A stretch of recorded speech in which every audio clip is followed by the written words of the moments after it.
Welcome to Akshita media. Andhra Pradesh రాష్ట్రంలో స్కాములా చుట్టే media తిరుగుతుంది తప్ప ప్రజా సమస్యలపై మేము చేస్తున్న పోరాటాన్ని వెలికి తీయట్లేదు. సిపిఐ నేత Ramakrishna. Electronic media, print media అంతా కూడా స్కాముల చుట్టూ తిరుగుతోంది. అది గాలి జనార్దన్ రెడ్డి మైనింగ్ స్కాము, అదేం తర్వాత ఇప్పుడు లిక్కర్ స్కాము, దీంతోపాటు అదానీ స్కాము. ఏ పేపర్లో చూసినా అలిగేషన్స్, కౌంటర్ అలిగేషన్స్. వ్యవస్థనంతా కూడా దిగజార్చి స్కాముల చుట్టూ తిరుగుతున్నది నా దేశంలో ఎంటైర్ భారతదేశంలో మన ఆంధ్రదేశమేమని అనిపిస్తుంది. అంటే మిగతా చోట్ల స్కాములు లేవు, అంతా సజావుగా ఉందని కాదు, కానీ ఇక్కడ ఇది పరాకాష్ఠకు చేరింది. ప్రభుత్వాలు మారుతూ ఉన్నాయి 5 ఏళ్ళకు ఒకసారి. వాళ్ళ రాజకీయాలకు అనుకూలంగా వాళ్ళు ఇది చేస్తూ ఉన్నారు తప్పితే వారు నిష్పక్షపాతంగా దర్యాప్తులు కానీ, నిష్పక్షపాతంగా కేసులు బనాయించడం కానీ, లేదా నిష్పక్షపాతంగా కోర్టు వరకు తీసుకెళ్ళి అక్కడ వాదించడం కానీ జరగడం లేదు. నేను దానికి ఉదాహరణ చెప్తాను. గాలి జనార్దన్ రెడ్డికి మొన్న మైనింగ్ దాంట్లో 14 సంవత్సరాల తరువాత 7 ఇయర్స్, ఆ 7 ఏళ్ల శిక్ష పడింది. ఆయనకి ఫైన్ వేశారు. ఇంకా ఫైన్ చూస్తే నవ్వు వస్తుంది. ఫైన్ 1000 రూపాయలు ఆయనకి ఫైన్ వేస్తారు. అసలు 1000 కోట్ల రూపాయల ప్రజా సంపద, ప్రజాధనాన్ని, ప్రభుత్వానికి రావాల్సిన ఆదాయాన్ని కొల్లగొట్టి మరి మొత్తం పర్యావరణాన్ని దెబ్బతీసి మొత్తం భారతదేశంలోనే ఒక మైనింగ్ మాఫియా పేరుగాంచిన గాలి జనార్దన్ రెడ్డికి వారు వేసే శిక్ష 7 ఏళ్ళు. ఇంకా గవర్నమెంట్ అయితే, ఇప్పుడు నేను చంద్రబాబు నాయుడు గవర్నమెంట్ అయితే ఇంకా మరీ ఆయన ఇంతకుముందు అయితే వీళ్ళంతా కూడా ఆయనకు వ్యతిరేకంగా పోరాడినామన్నారు.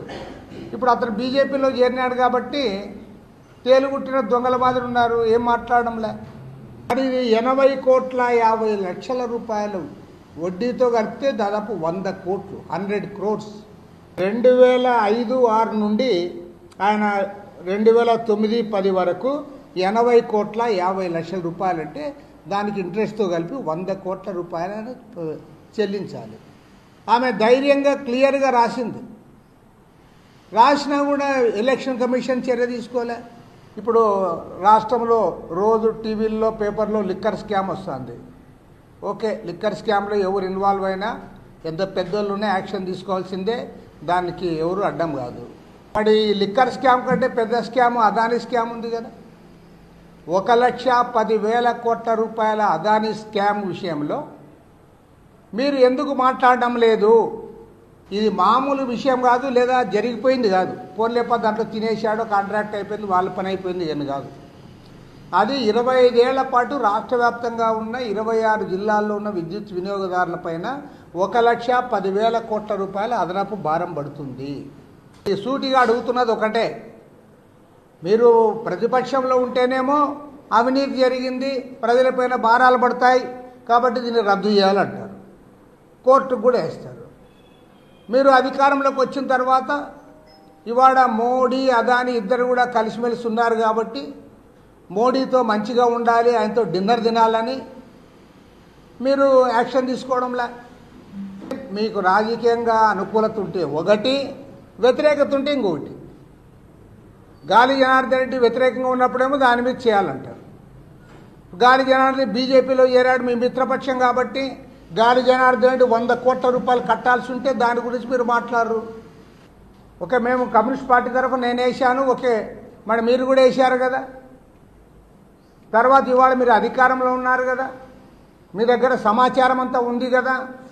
మీ అధికారుల దగ్గర ఉన్న సమాచారాన్ని పెట్టుకొని మీరు ఎందుకు దాన్ని మీరు రద్దు చేయడం లేదు? కాబట్టి ఇవాళ ప్రభుత్వాన్ని డిమాండ్ చేస్తూ ఉన్నాం, మీరు రద్దు చేయాలి. దీనిపైన త్వరలోనే అన్ని రాజకీయ పార్టీలు, రాష్ట్ర వ్యాప్తంగా ఉన్న విద్యుత్ రంగ నిపుణులు, మేధావులు అందరినీ కూడా కలుస్తాం. 26 జిల్లాల నుంచి కూడా దీనిపైన ఒత్తిడి తేవడానికి మేము ప్రయత్నం చేస్తామని మనవి చేస్తూ ఉన్నాం.